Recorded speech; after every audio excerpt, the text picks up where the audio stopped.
এই সফরটা কোন প্রেক্ষাপটে হয়েছিল? নবীর সব থেকে বড় এজাজ ছিল এটা। নবী পাক সাল্লাল্লাহু আলাইহি ওয়াসাল্লামকে দুনিয়াতে আল্লাহ যত বড় বড় নিয়ামত দ্বারা ভূষিত করেছিলেন, তার মধ্যে একটা বহুত বড় নিয়ামত ছিল যে নবী পাক সাল্লাল্লাহু আলাইহি ওয়াসাল্লামকে আল্লাহ এই দুনিয়াতেই আল্লাহ রাব্বুল ইজ্জতের চাক্ষুষ দর্শন করিয়েছিলেন। এই এজাজ, এই সম্মান, এই ইজ্জত, এই মহব্বত, এই ভালোবাসা নবীকে ওই সময় দেওয়া হয়েছিল যখন নবী ইসলাম প্রচারের জন্য নির্যাতিত, লাঞ্ছিত, নিষ্পেষিত হতে হতে হতে হতে একেবারে চূড়ান্ত সীমায় পৌঁছে গিয়েছিলেন। ভাইরা, এখান থেকে আমি আপনি মেসেজ পাই যে যদি আল্লাহকে পেতে হয় আমাকে বিসর্জন দিতে হবে, আমাকে ছাড়তে হবে কিছু। আমি যদি কিছু ত্যাগ না করি তো আমি মহামূল্যবান জিনিসটা পাবো না। মহামূল্যবান জিনিস পাইতে হইলে ছোট ছোট জিনিস বিসর্জন দিতে হয়। যে তালেবে ইলম পরীক্ষায় ভালো রেজাল্ট করতে চায় তার রাতের আরামের ঘুম বিসর্জন দিতে হয়। ফামান তালাবাল উলা সাহিরাল লায়ালি, যে কোনো বড় জিনিসের আশা করে রাতের ঘুম তাকে বিসর্জন দিতে হয়। তো ভাইরা, 10টা বছর মক্কার মুশরিকদের থেকে নির্যাতনের উপর নির্যাতন, নিজের আপন জনেরা সব থেকে বড় শত্রু, চাচা সব থেকে বড় শত্রু, আপন চাচি রাস্তায় কাটা বিছিয়ে রাখে। এমনকি একটা পর্যায়ে আসলো যখন মুহাম্মদ ও মুহাম্মদের অনুসারী সকলকে মক্কার সোহাবে আবি তালেব এই স্থানে দীর্ঘ 3 বছর পর্যন্ত বয়কট করে রাখা হলো। জেলখানায় নবীর দুরবস্থা এমন ছিল, খাওয়ার কিছু ছিল না, বাচ্চারা পর্যন্ত গাছের পাতা খেয়ে জীবন ধারণ করত। এই জেল জীবন থেকে যখন নবী মুক্তি পাইলেন, নবীর জিন্দেগির সব থেকে কাছের, সব থেকে ঘনিষ্ঠ সঙ্গী হযরতে খাদিজাতুল কুবরা রাদিয়াল্লাহু আনহা দুনিয়া থেকে বিদায় নিলেন। নবী মক্কার অলিতে গলিতে যখন রক্তে রঞ্জিত হয়ে বাড়িতে ফিরতেন তো রাতের বেলায় মরহামপট্টি করনেওয়ালা হযরত খাদিজা রাদিয়াল্লাহু আনহা দুনিয়া থেকে বিদায় নিয়ে গেলেন। এত বেশি নবী ব্যথিত হইলেন যে এই বছরের নাম আমুল হুজুন, দুঃখের বছর নবী নাম রাখলেন। হযরতে খাদিজা রাদিয়াল্লাহু আনহার ইন্তেকালের মাত্র 3 দিনের ব্যবধানে খাজা আবু তালেব দুনিয়া থেকে বিদায় নিলেন। নবীর অবস্থা এমন হইল যে মক্কাতে অবস্থানের আর কোনো সুযোগ নবীর থাকলো না। নবী পাক সাল্লাল্লাহু আলাইহি ওয়াসাল্লাম মক্কা থেকে হিজরত করে তায়েফ দীর্ঘ 80 কিলোমিটার হযরত যায়েদ বিন হারিসা রাদিয়াল্লাহু আনহুর সাথে পায়ে হেঁটে সফর করে তায়েফ গেলেন যে হয়তোবা আমার কওম আমার কথা শুনলো না। তায়েফ বাসকালীন জামানায় বড় উন্নত শহর ছিল, তো এরা হয়তো আমার কথা শুনবে, জ্ঞান গরিমায় আকল বুদ্ধিতে এরা আরবের মধ্যে ইমতিয়াজি শান রাখতো, এরা আমার কথা শুনবে। নবী তায়েফে গেলেন, কিন্তু ওখানে মক্কার থেকে বেশি দুঃখ পাইলেন, বেশি কষ্ট পাইলেন।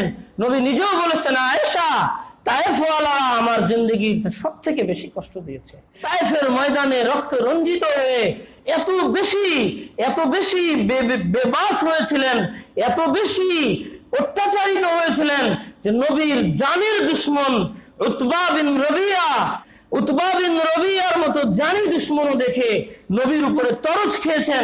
তার চোখ থেকে পানি বের হয়েছে। প্লেট নিয়ে নিজ হাতে নিজের গাছের আঙুর নিজ হাতে, গোলামকে দিয়ে নয়, নিজ হাতে ছিঁড়ে ছিঁড়ে প্লেটে রেখে নিজে নিয়ে যেতে লজ্জা লেগেছে।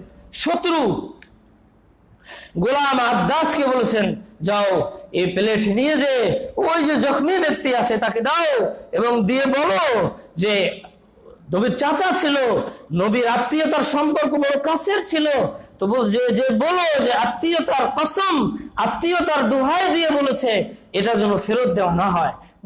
তো ভাইরা, নবী এত বেশি অত্যাচারিত হয়েছিলেন যে নবীর জানি দুশ্মন পর্যন্ত সেদিন নবীর উপরে তরস খেয়েছিল। তায়েফ থেকে ব্যর্থ হয়ে নবী মক্কাতে ফিরে এসেছেন, কিন্তু অবস্থা এমন মক্কাতে প্রবেশ করতে পারতেছেন না। মক্কার বাহিরে থেকে সুহাইল বিন আমরকে পায়গাম পাঠিয়েছেন যে তুমি আমার নিরাপত্তার গ্যারান্টি দাও, আমার আমান দাও। সুহাইল বিন আমর বলেছেন, গোটা কুরাইশদের সাথে আমি একা লড়ে পারবো না, উনি আমান দেননি। নবী পাক সাল্লাল্লাহু আলাইহি ওয়াসাল্লাম আখনাস বিন শুরাইকের কাছে দ্বিতীয়বার পয়গাম প্রেরণ করছেন, আমার নিরাপত্তা দাও। নবী নিজের মাতৃভূমি, নিজের শহর, নিজের বাড়িতে ঢুকতে সাহস পাইতেছেন না, অন্যের শেল্টার চাইতেছেন। আখনাস বিন শুরাইককে পয়গাম পাঠিয়েছেন, সে অস্বীকার করছে। সাফওয়ান বিন উমাইয়াকে পয়গাম পাঠিয়েছেন, সে অস্বীকার করছে। মুতিম বিন আদিকে চতুর্থ নম্বরে পয়গাম পাঠিয়েছেন, উনি ওনার সন্তানদেরকে নিয়ে এসে নবীকে মক্কাতে নিয়ে গেছেন। ওনার শেল্টারে নবী দ্বিতীয়বার মক্কায় গেছেন। এমন ব্যথিত অবস্থা, এমনকি নিজের অনুসারীদেরকে মারা হচ্ছে। হযরতে সুমাইয়া, হযরতে খাব্বাব, হযরতে বিলাল।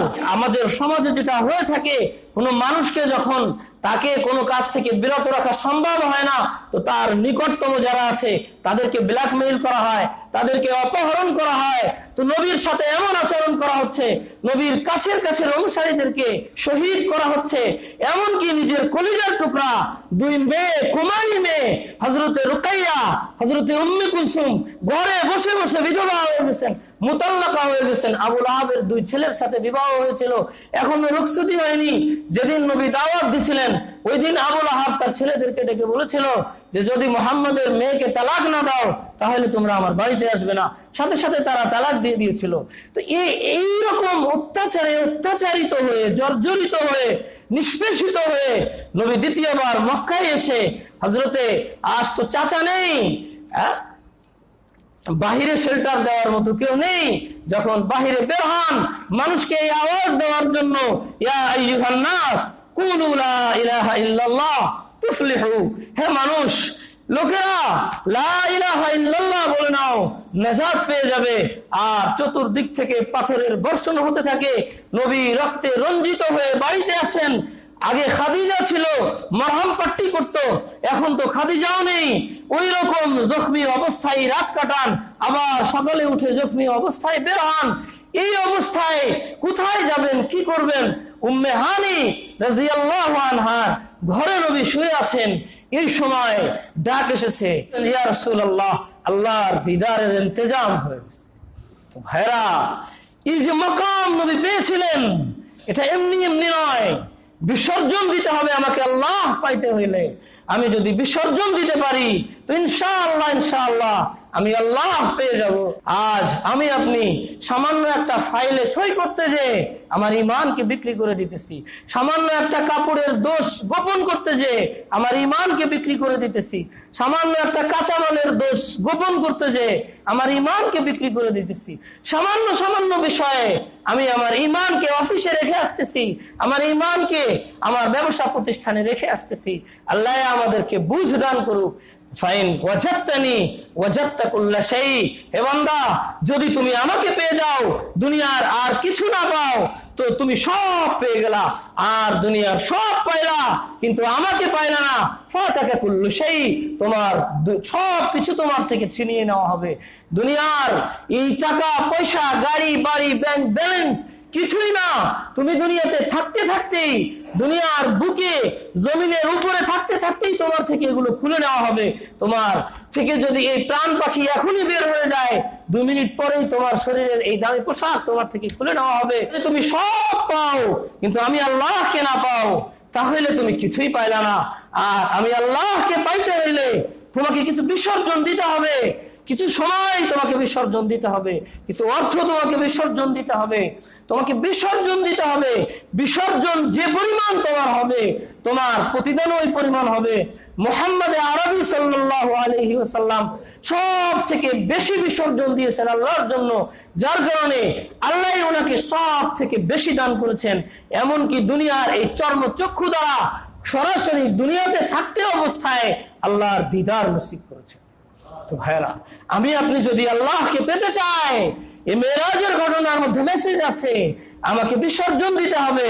হারাম কামাইয়ের যে লোভ, এটাকে বিসর্জন দিতে হবে। মানুষকে ধোঁকা দেওয়ার যে মানসিকতা, এটাকে বিসর্জন দিতে হবে। মিথ্যা বলার যে আমার মধ্যে প্রবণতা, এটাকে বিসর্জন দিতে হবে। ইনশাআল্লাহ আমি আমার আল্লাহকে